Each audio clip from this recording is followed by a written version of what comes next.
Unang-una, makikita po natin ano ba yung pagkakaiba ng mga bayani noon sa mga pangalan ng mga di umanong aliases dito sa mga resibo.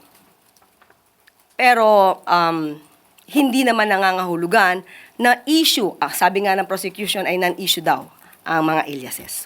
Pero doon pa rin naman tumutungo ang katanungan.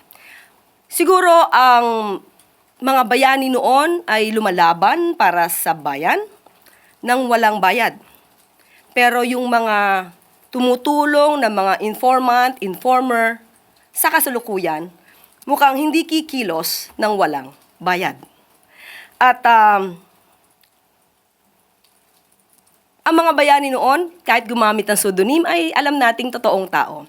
Sa ngayon, ang mga resibong naipakita, hindi natin alam kung totoong tao o sila ay multo or mga ghost beneficiaries.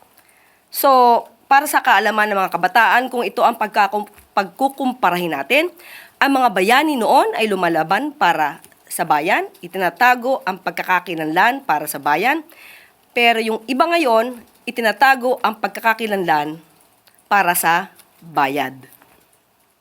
At lagi po natin tandaan, ang bagong Pilipino ay kinikilala ang mga bayani. Bayaning nakipaglaban para sa lehitimong edukasyon para sa kabataan. At hindi ginagamit ang kasaysayan bilang kasangkapan upang pagtakpan ang maling ginawa ng isang kaibigan.